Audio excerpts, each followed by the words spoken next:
pegar a velocidade dividido pela frequência. Como a frequência, quando você tem um recipiente com uma diferença de altura, a frequência é constante, então ela é igual. Então você pode cortar ela. Então vai ficar lambda 1 dividido por lambda 2 igual a velocidade 1 dividido pela velocidade 2, certo? Ele não falou que no exercício que a velocidade é dada pelo raiz de g vezes h? Então, ó, lambda 1 dividido por lambda 2 é igual a raiz de g vezes h1, que é a velocidade 1, dividido por lambda 2, que é igual a raiz de g vezes h2. O g é igual nas duas situações, não é? O g sempre vai valer 10. Então eu posso também cortar aqui e cortar aqui. Vai ficar lambda 1 dividido por lambda 2 igual raiz de h1 dividido por raiz de h2. Então, raiz de h1 dividido por raiz de h2 é a mesma coisa que raiz de h1 sobre h2. Então, qual alternativa que vale isso? A C, né? Ó. Então, a C está correta. Certo? Entenderam o exercício ou não? Conseguiram acompanhar? Aham. Só tô Kaique na aula? Não, professor. Não, tá aqui também. Vamos lá, faz uma chamadinha rápida aqui então.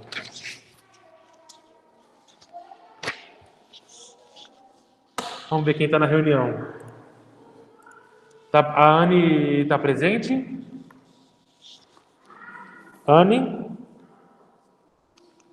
Já faltou, né, Anne? Ah, tá aí. Então a Anne está presente. O Breno está aí?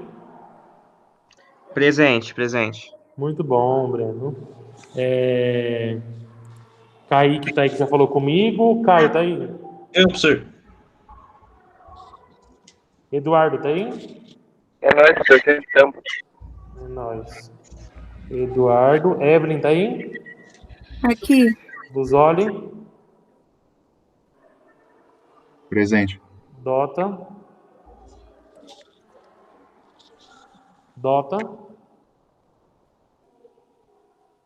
Júlia Alessa? Professor, cheguei!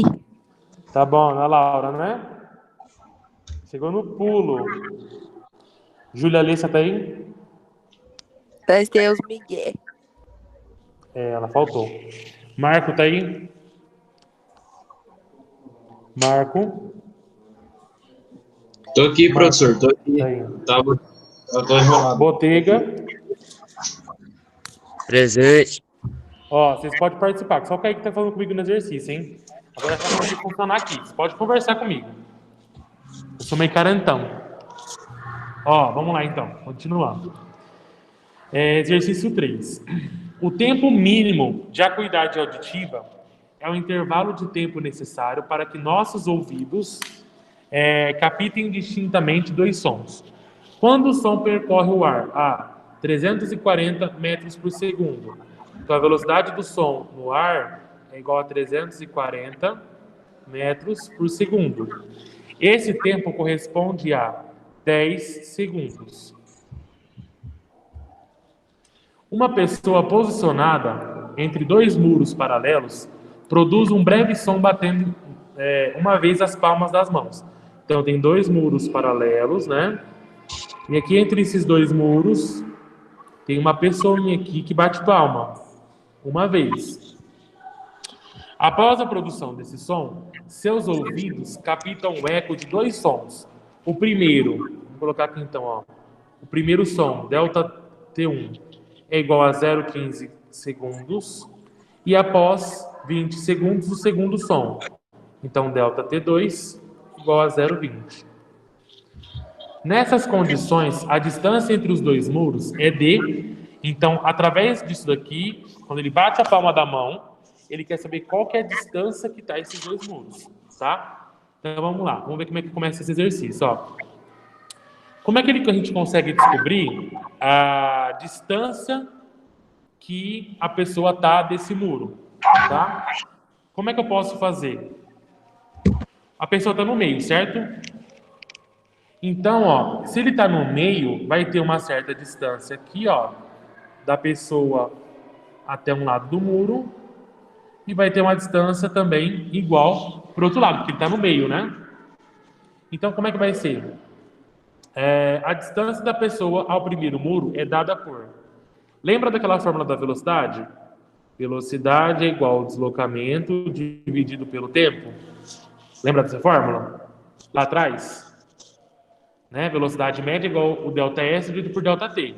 Então, o ΔS, que é o deslocamento, ele é igual ao quê? A velocidade vezes o ΔT. Foi o que ele fez aqui, ó. A distância, a primeira distância, né, igual a V vezes ΔT1. ΔS1 é igual a V vezes ΔT1. Então, 2 vezes D1, por quê? É a distância de ir e voltar. Tá? Por isso que ele colocou 2 vezes aqui, ó. O som, ele vai bater a palma, o som vai bater no muro e vai voltar. Então, a distância vai ser 2 vezes essa distância que eu vou descobrir, tá? Igual a velocidade do som no ar, que é quanto? 340 que ele falou aqui no começo do enunciado. Não quer vir pra cá, ali, ó? Mais fácil. Porque isso fica de frente, mas melhor. Então, ó, 340 é a velocidade do ar, do som no ar, e 0,15 é o tempo que ele demora para fazer esse primeiro movimento, que é o primeiro som que ele ouviu, do lado que ele estava mais perto, né? Então, ele resolveu a continha e descobriu que a distância 1 é igual a 25,5, tá? A distância da pessoa ao segundo muro é dada por...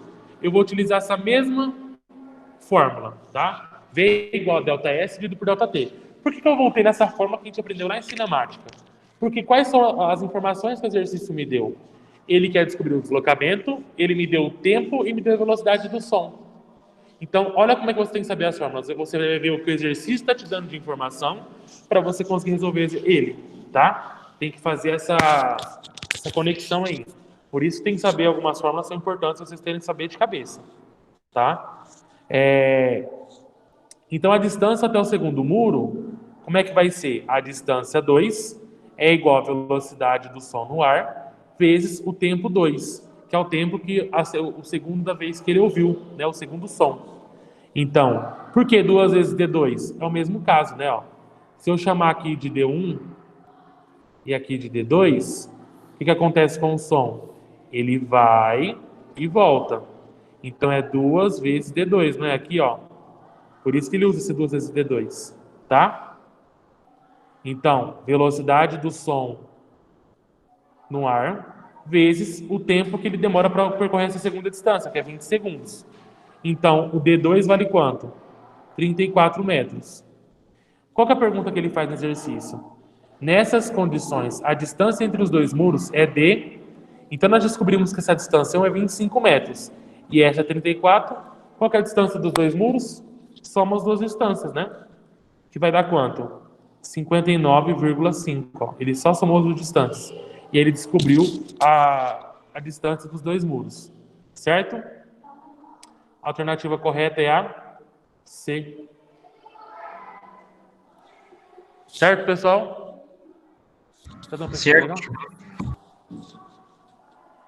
Quando funciona é bom, né? Quando funciona. Ô, professor, deixa só um pouquinho para terminar de copiar rapidão. Tá, pode copiar.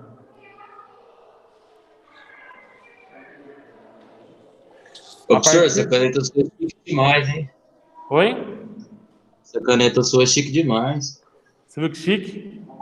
Vou virar blogueirinha agora. Ó, eu vou escrever meu nome. Tá. Como é que fica?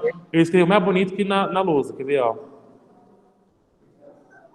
Vai ser concorrente do Ferreto. Ó. Fica bonito, né? Rapaz. Topperson. Prático Então vai, grava aí. demais. Deixa eu anotar quem tá presente na sala, depois não esqueço, né?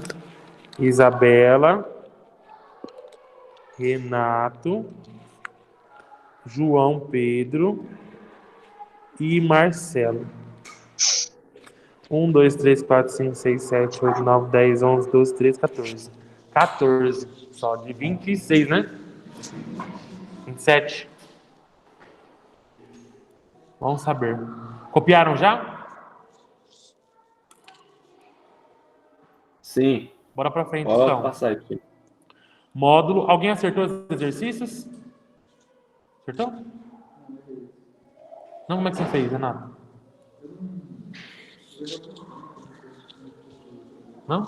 Não é difícil, é simples. Só você lembrar da forma do deslocamento. Vamos lá, módulo 18. Vou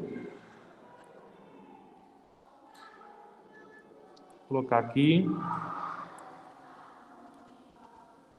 Não quero mostrar a resposta. Um fio de cabelo intercepta um feixe de laser e atinge o anteparo, conforme representa a figura 1 a seguir. Nessa situação, ó, então aqui está o fio do cabelo, ó, tá vendo? Ó? Aqui é o fio do cabelo.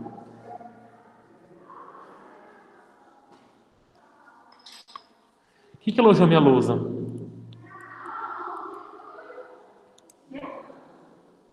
Eu estou escrevendo pela ponta cabeça. Aí não escreve mesmo. Ó, aqui é o fio do cabelo e aqui é o laser. Então o raio de laser está incidindo no fio do cabelo e batendo no anteparo. Nessa situação, forma-se sobre o anteparo uma imagem que contém regiões iluminadas intercaladas, cujas intensidades diminuem a partir da região central, conforme mostra a figura 2.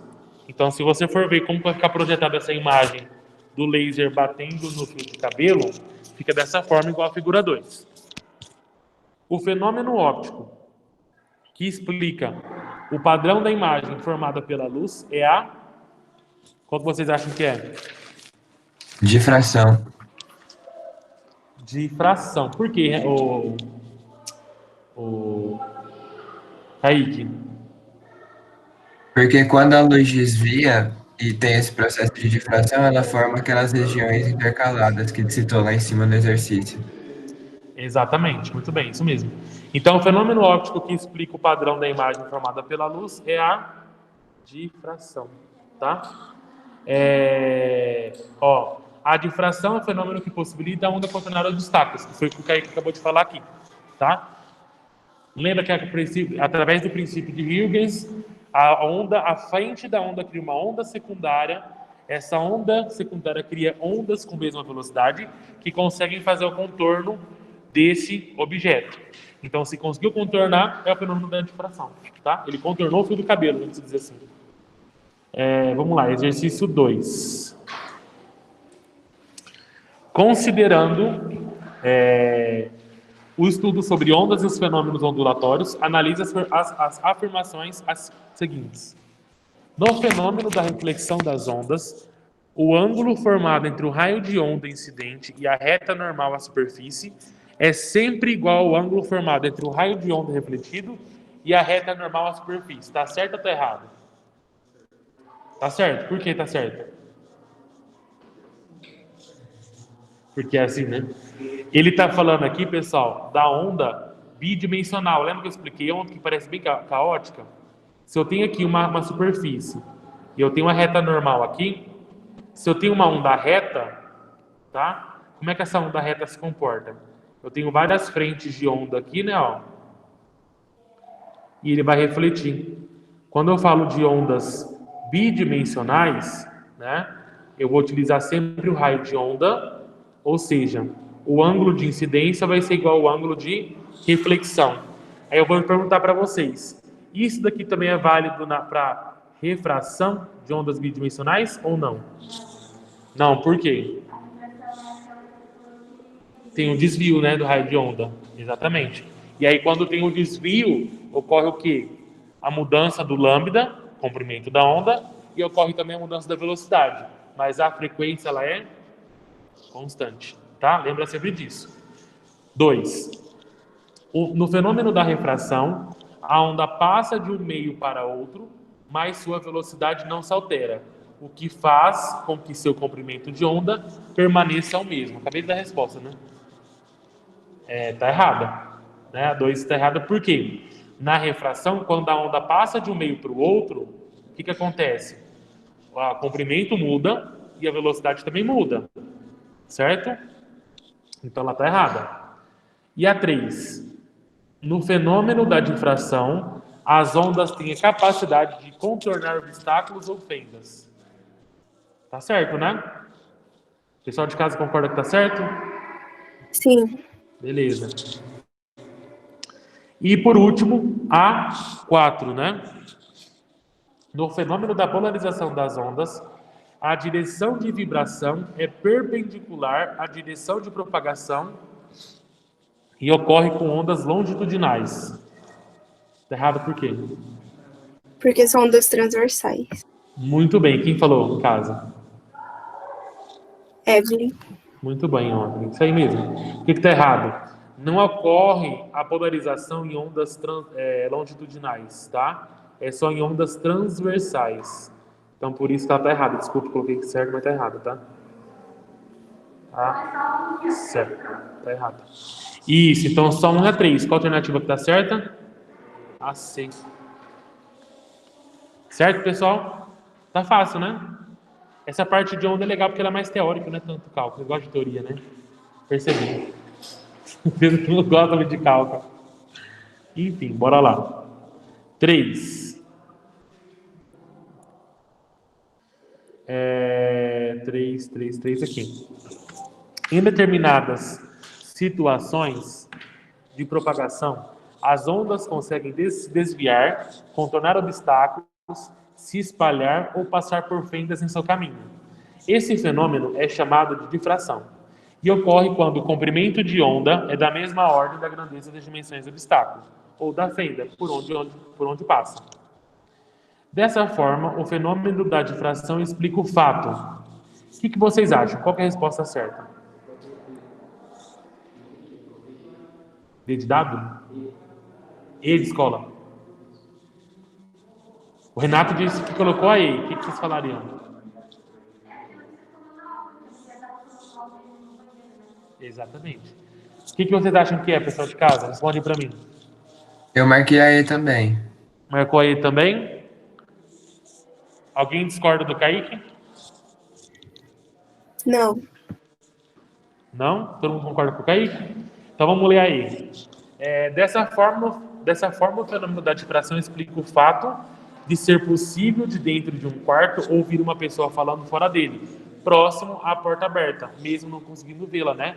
Porque o que acontece? Você não consegue contornar a fenda, a abertura que vai ter debaixo da porta, né? Graças à difração, que faz o contorno da onda, certo? Então, realmente, vocês acertaram a letra I. Tá? Fácil, né? Algum problema? Agora vamos começar a apostila 7. Vou fazer uma vista de vocês, tá? Vista agora? Deixa eu só apagar aqui e vou colocar a apostila 7, tá? Só um minutinho, gente.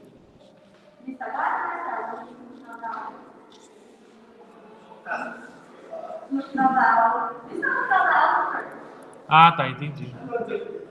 Já entendi. Peraí. O pessoal de casa fez esse exercício já ou não? Como é que tá aí?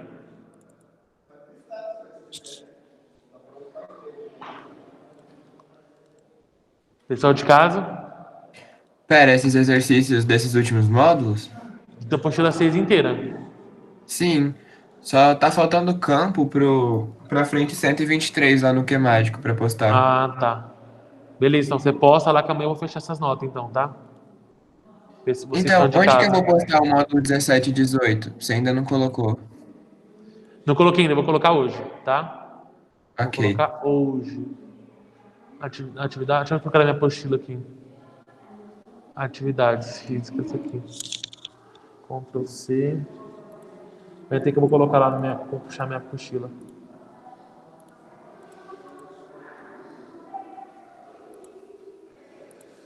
Ai, ai, ai, ai.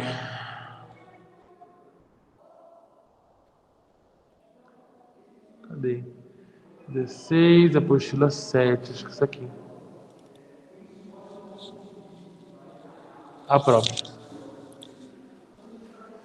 Vamos lá então, ó, pessoal. Vem bem rapidinho, dá pra gente fazer um módulo. Olha que maravilha, eu vou fazer 2 módulos ainda hoje, ó. Mesmo com todos os problemas possíveis. Ó, pessoal, vamos lá. Pega a apostila 7, vou explicar aqui o módulo rapidinho, tá? Ele é bem tranquilo. E depois eu vou vistar as atividades. Vou começar a olhar quem fez em casa e quem tá aqui na escola, tá?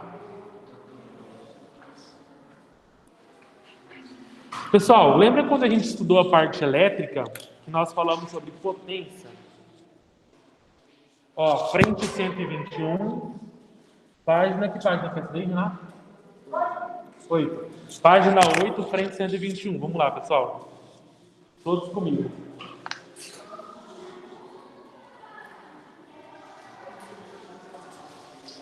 Abrir a apostila?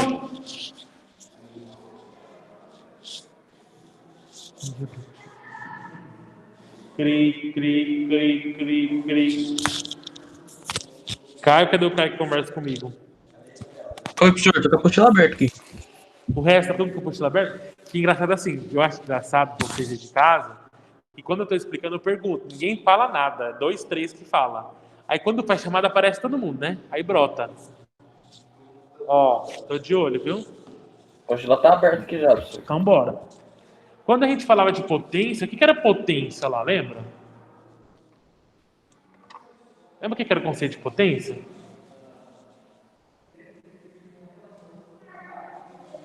O que era potência? Potência elétrica não era quando eu pegava e multiplicava a corrente pela tensão? Lembra da fórmula do Pio? Corrente elétrica vezes a tensão? Mas o que a potência falava para mim? Pensando de forma assim, prática. Se você comprar uma lâmpada, o que a potência vai te falar? Oi? Exato. Também. Vamos dizer assim, quanto maior a potência, mais eficiência ela vai me dar, não é? Se você comprar uma lâmpada com uma potência maior, quer dizer que ela vai ter o que? Mais luminosidade, correto? Se você comprar, por exemplo, uma lâmpada aí de 300 watts, um exemplo, uma lâmpada de 100 watts, qual que vai ter mais uma eficiência? Qual que vai me dar mais luz? Aqui tem uma potência maior. Mas, falando em outras palavras, como é que eu posso conceituar a potência de forma geral, não só elétrica? A quantidade de trabalho que faz? Exatamente, a quantidade de trabalho que faz. Né? Se o meu equipamento produz mais trabalho, automaticamente a potência dele vai ser maior. Né? Então nós vamos aprender agora a potência mecânica. Tá? Ela é bem parecida com a potência elétrica, porque ela vai estar relacionada à quantidade de trabalho que ele vai estar realizando, ou seja, potência elétrica. Quanto mais trabalho a lâmpada produzir, maior vai ser a luminosidade que ela vai me fornecer. Né? Porque ela vai estar produzindo um trabalho maior em um intervalo de tempo menor.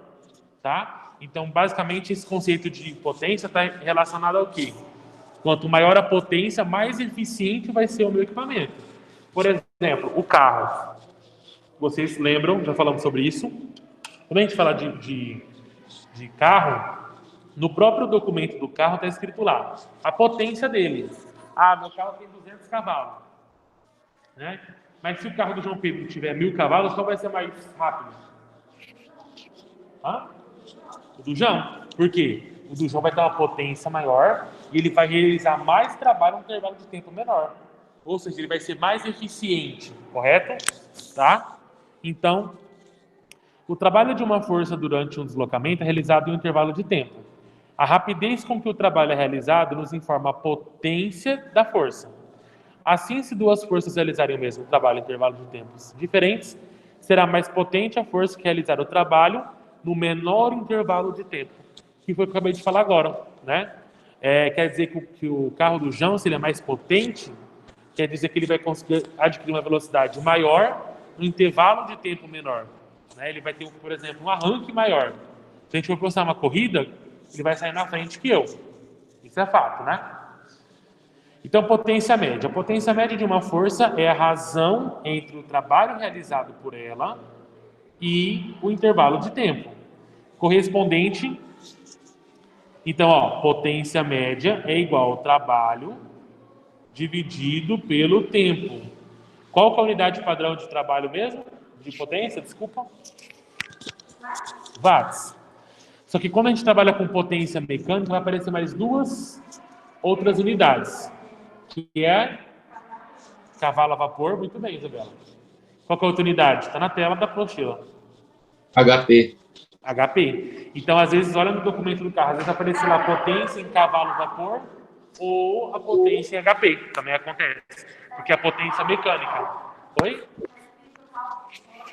Horsepower. HP.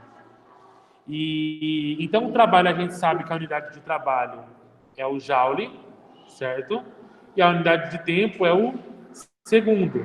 Então, joule por segundo é a mesma coisa que watt, né?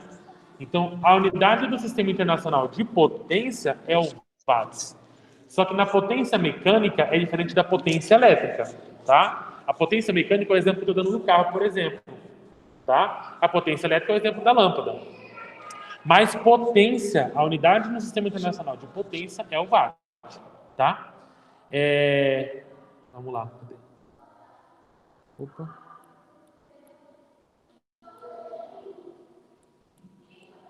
Continuando, então. Ó, nós temos outras duas unidades, né? Que eu falei agora, ó. O horsepower, que é o HP. E temos também o cavalo a vapor. Uma unidade de horsepower equivale a 746 watts. Então, um HP, ó. Isso aqui você tem que guardar para a prova, tá? Ó. Um HP. Lembrando, falando em prova, a prova vai ser a apostila 6 inteira e até o que eu der semana que vem, tá? Então vai ser a apostila 6 inteira e mais um pedaço que eu pegar da 7. Ok? Isa, te amo também. Vamos lá. Eu tenho aqui, ó. Um HP é aproximadamente 746 watts. Por que você tem que saber isso? Porque quando você fala de potência mecânica, é muito comum nos exercícios aparecer no enunciado a potência como em HP. Então você tem que converter para watt. Como é que você faz essa conversão? Regra de 3. Você sabe que um HP vale 746 watts. Quantos que vale, por exemplo, 30 HP? Faz uma regra de 3. Né? Ou quantos que vale 300 watts em HP? Tá? Então faz a regra de 3. Então, 1 HP vale 746 watts. Vai. 3 HP e meio vale quantos watts? Aí é só multiplicar cruzado.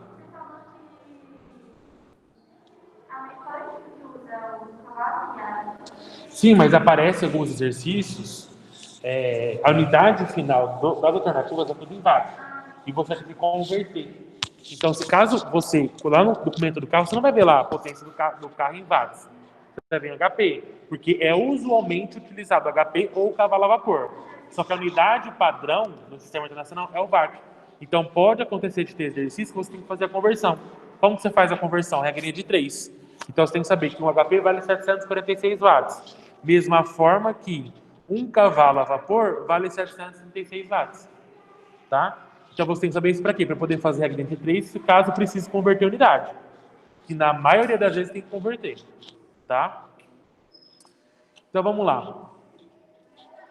Relação entre potência e velocidade. Pode-se estabelecer uma relação entre potência e velocidade, substituindo-se a equação do trabalho da expressão apresentada anteriormente. Então, lembra que o trabalho é igual a força vezes deslocamento vezes cosseno do ângulo, lembra? O que é trabalho motor? Trabalho motor e trabalho resistente, alguém lembra? Porque esse ângulo aqui, né, por exemplo, quando o ângulo formado entre a força e o deslocamento é 0, eu nem uso essa parte da equação, só uso como se fosse trabalho igual a força vezes deslocamento, lembra? Cosseno de 0 igual a 1, 1 vezes F vezes DF vezes T. Ok. O trabalho motor e o trabalho resistente, o que é? É quando a força e o deslocamento estão para o mesmo sentido. Daí eu tenho um trabalho motor. Quando a força e o deslocamento estão em sentidos contrários, eu tenho um trabalho resistente. Tá? Lembra disso. Mas, enfim, o trabalho é dado por força vezes deslocamento vezes cosseno do ângulo. Então, aqui na fórmula, olha, só fez a substituição, tá? Dividido pelo tempo. Ou seja, a potência média é igual a força vezes... O que ele fez aqui? Por que ele colocou velocidade média? Porque deslocamento pelo tempo não é velocidade? Que a gente falou agora há pouco. Lembra lá da fórmula? Velocidade é igual ao deslocamento dividido pelo tempo. Quem está usando o exercício? Então, ó, não tem deslocamento, não tem tempo? Deslocamento pelo tempo é velocidade, vezes cosseno do ângulo. Então, quando o exercício me der a velocidade, eu posso utilizar essa fórmula aqui, ó, tá? Que é a mesma coisa. Ou eu posso utilizar essa. Esse é o seu critério. Se ele me der velocidade, eu uso a fórmula de baixo. Se ele me der o trabalho de forma geral, eu uso de cima. Poupa trabalho, tá? Mas as duas é a mesma coisa, elas têm relação uma com a outra, tá? Continuando então, potência instantânea é definida para um intervalo de tempo extremamente curto, ou seja, quando o ΔT tende a zero. Uma das maneiras mais utilizadas para determinar a potência instantânea é a equação aplicada quando dispomos da velocidade instantânea e da força paralela ao deslocamento, escrita a seguir. Pessoal, tudo quando fala no ensino médio de velocidade instantânea, aceleração instantânea e potência instantânea, o que eu falei para vocês na época? Que a gente não aprofunda nisso, né? Por quê? Quando você fala de qualquer potência, velocidade, aceleração instantânea, é como se, por exemplo, lembra sempre disso, vamos sempre dar o exemplo do carro, tá? Você tem um carro numa rodovia. O carro, a velocidade do carro varia muito, né, num trajeto.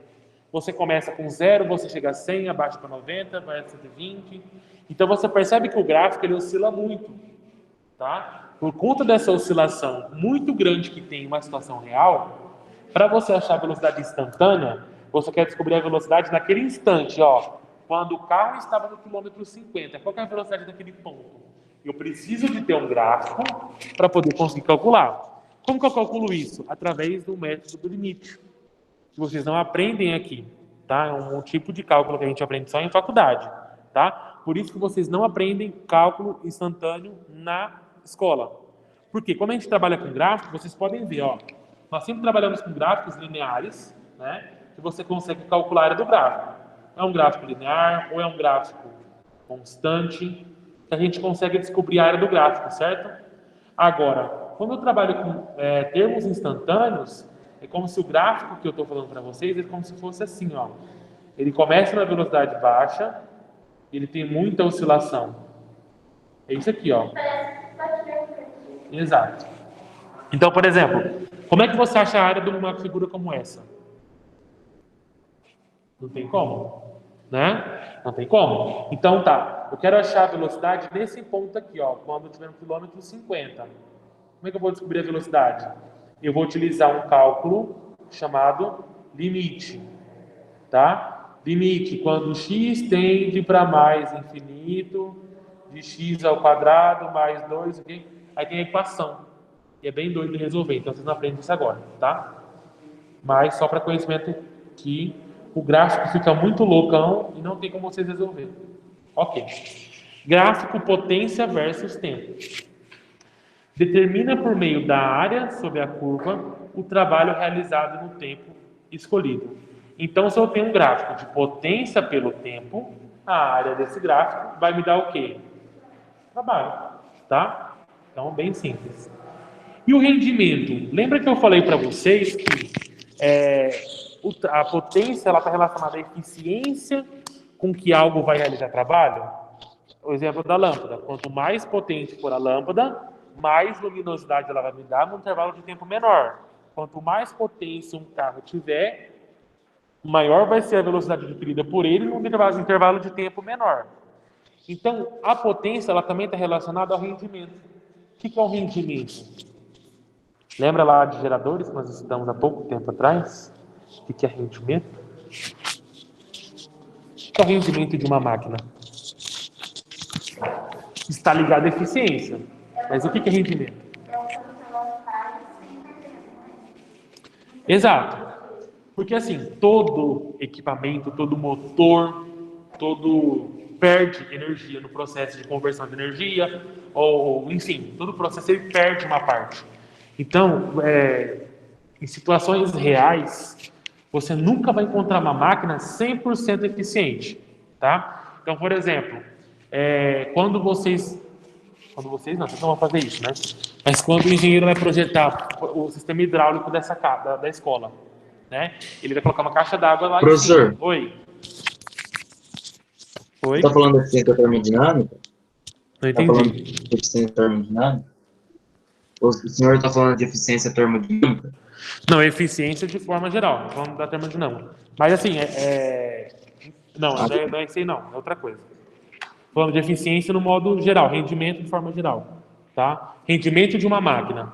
Então, por exemplo, uma bomba é uma máquina, não é? Uma bomba é uma máquina, tem um motor dentro de uma bomba. Essa bomba, ela vai levar água do esgoto, água da rua, vamos supor, e abastecer caixa d'água. Você tem que ter uma caixa de reserva na sua casa, na escola. Então, como é que você vai conseguir subir com a água? Você vai ter que colocar uma bomba.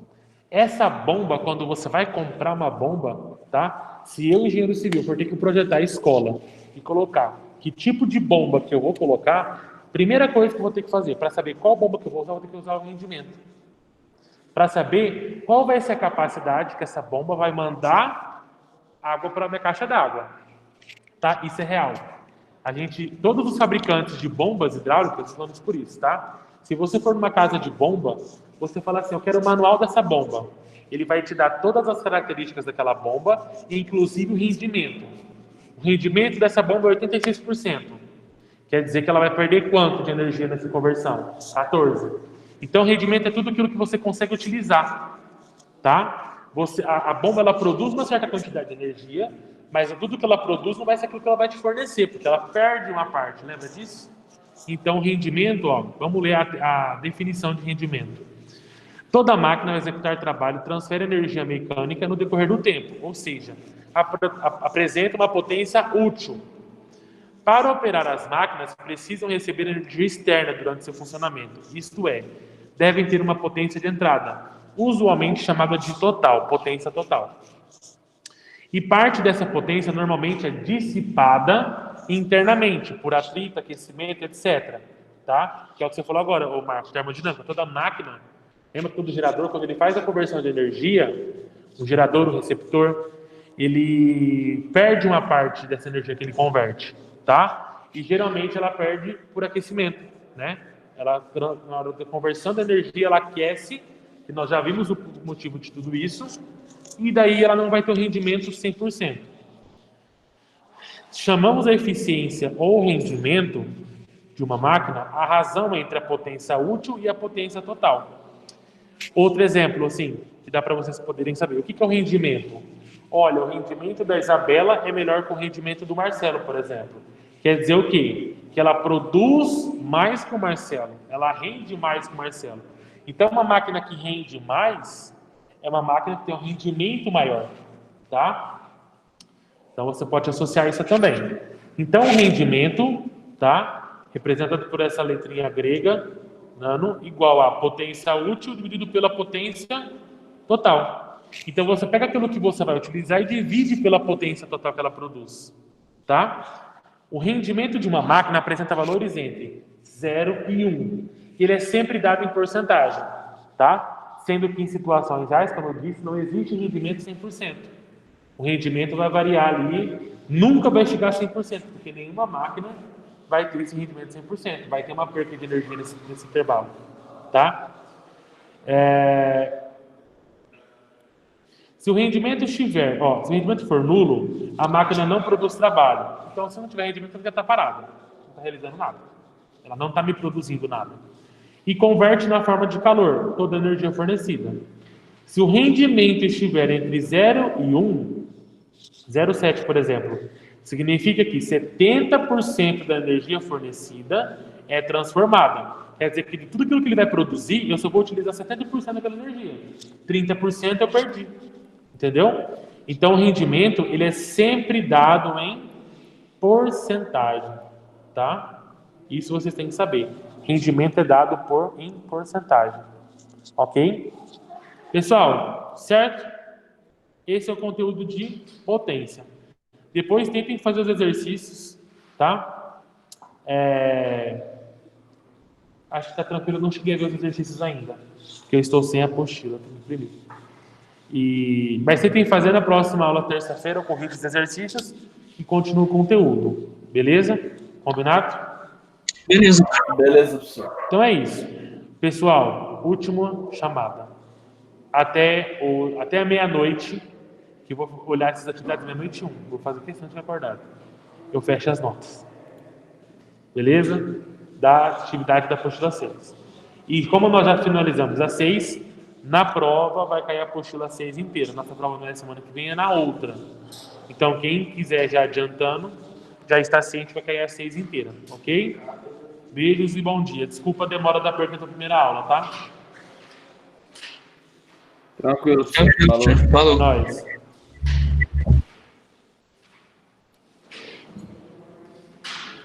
Olha, gente.